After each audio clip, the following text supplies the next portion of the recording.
جب سیدہ زینب قافلہ لے کے دمشق پہنچی تو بازاروں اور گھروں کی چھتوں پر لوگ جمع ہو گئے تھے۔ کسی کو کچھ پتہ نہیں تھا کہ یہ کٹے ہوئے سر کن کے ہیں، اور جو قیدی آ رہے ہیں اونٹوں پر کجاووں پر یہ کون ہیں۔ صرف اتنا اعلان کیا ہوا تھا کہ حکومت کے کچھ باغی تھے اور باغیوں کو قتل کر دیا گیا ہے۔ اب یہ باغیوں کے سر دربار یزید میں پہنچائے جا رہے ہیں۔ لوگ باغیوں کو دیکھنے کے لیے چھتوں پر چڑھ رہے تھے۔ کسی کو کچھ خبر کچھ پہچان نہ تھی۔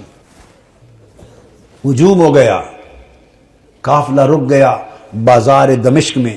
آج وہ بازار سوق حمیدیہ کہلاتا ہے، چھتا ہوا ہے آج بازار دمشق کا۔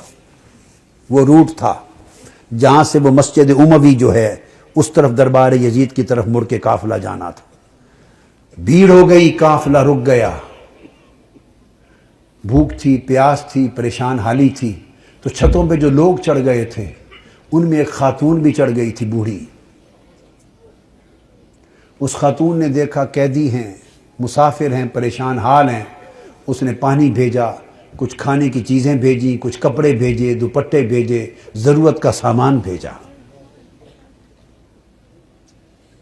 سیدہ زینب نے سارا کچھ دیکھ کر اس خاتون کو بلوایا۔ جب وہ قریب آئی تو فرمایا کہ بی بی، تو نے ہمارے ساتھ بڑی نیکی کی ہے۔ کوفہ سے لے کے دمشق تک کسی نے ہمیں پوچھا تک نہیں، کسی نے ہمارے حال کی خبر نہیں لی۔ تم کون ہو اور ہمیں کیا سمجھ کے ہم سے اتنی بھلائی کی؟ اس نے کہا میں اور تو کچھ نہیں، میں اپنی اوائل چھوٹی عمر میں مدینہ رہتی تھی اور حضرت سیدہ فاطمہ الزہرا کی خادمہ تھی۔ پھر جب ان کا وصال ہو گیا تو مدینہ چھوڑ کے دمشق آ گئی، پھر وہاں نہیں رہی۔ تو تم نے اتنی نیکی کی ہمارے ساتھ کیا سمجھ کے؟ اس نے کہا مجھے اور تو کچھ معلوم نہیں۔ تو جب آخری وقت تھا حضور سیدہ کائنات کا تو میں نے عرض کیا بی بی مجھے کوئی وصیت کر دیں، وصیت کی عمر بھر عمل کروں۔ تو انہوں نے مجھے، جانتی تھی کہ میں دمشق سے ہوں، انہوں نے مجھے وصیت کی تھی۔ فرمایا تھا بیٹا ایک ہی وصیت ہے، کبھی قیدی نظر آئیں تو ان سے اچھا سلوک کرنا۔ زندگی میں کبھی قیدی نظر آئیں تو ان سے اچھا سلوک کرنا۔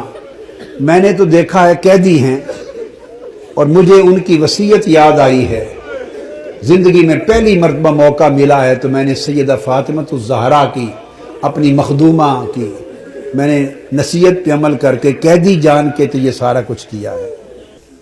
سیدہ زینب رضی اللہ تعالی عنہا اور سلام اللہ علیہ فرمانے لگی اللہ تیرا بھلا کرے، تجھے اجر دے، بتا تو نے ہم سے اتنی نیکی کی، بھلائی کی، ہم تیرے لیے کیا دعا کریں، کیا صلہ دیں؟ ہم تو اس وقت خود مسافر ہیں، قیدی ہیں، لٹے ہیں، مظلوم ہیں، بے یار و مددگار ہیں، ہم تیرے لیے کیا دعا کر سکتے ہیں؟ اس نے کہا بی بی میری ایک ہی آرزو ہے عمر بھر کی، وہ دعا کر دیں۔ پوچھا کیا آرزو ہے؟ اس نے کہا جب میں وہاں سے چلی تھی تو سیدہ فاطمہ الزہرا رضی اللہ تعالی عنہا کے چھوٹے چھوٹے شہزادے تھے، حسن حسین اور بی بی زینب، چھوٹے معصوم بچے تھے۔ اب زمانہ گزر گیا، میری اس وقت سے آرزو ہے کہ کبھی مجھے حسین اور زینب کی زیارت ہو جائے، دعا کر دے کہ مجھے ان کی زیارت نصیب ہو۔ بی بی زینب نے فرمایا تیری دعا قبول ہو گئی، میں زینب ہوں جو قیدی ہوں، اور جس کا سر کٹا نیزے پر دیکھ رہے ہو یہ حسین ہے۔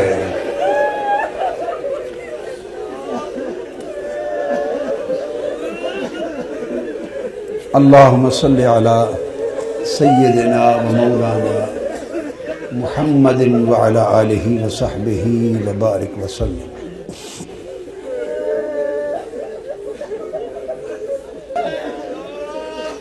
پھر سیدہ زینب قافلہ لے کر جب دربار یزید میں پہنچی ہیں تو اس بدبخت نے حکم دیا کہ یہ جو قیدی ہیں میرے سامنے پیش کیے جائیں، اور گستاخانہ انداز کے ساتھ سیدہ زینب اور سیدنا امام زین العابدین کی طرف مخاطب ہوا۔ آپ کے ساتھ وہ ضعیفہ مائی تھی جو سیدہ کائنات سیدہ فاطمہ الزہرا رضی اللہ تعالی عنہا کی خادمہ تھی، اور جنہوں نے اپنی گود میں حسن حسین اور زینب کو پالا تھا۔ ان کا نام تھا فضہ۔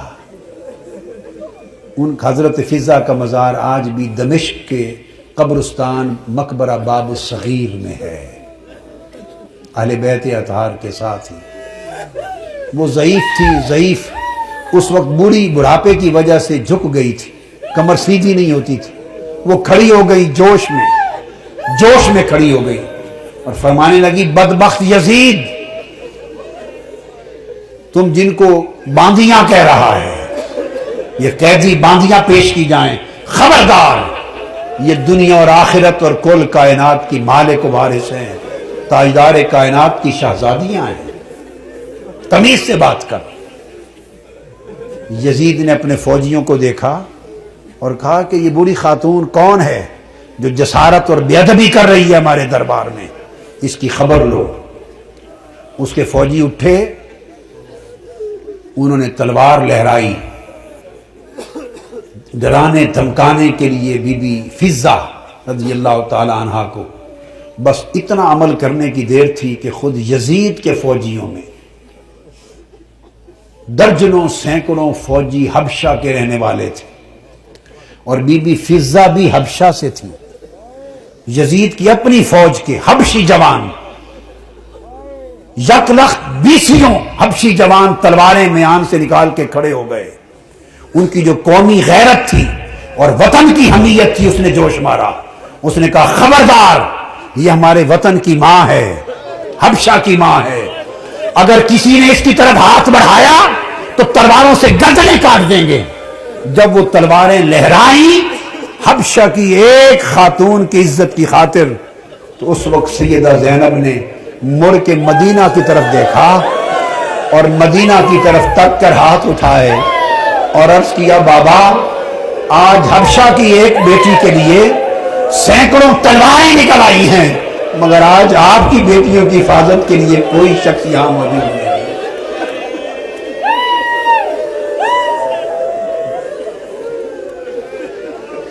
اللہم صلی علی سیدنا و مولانا محمد وعلی آلہ وصحبہ وبارک وسلم۔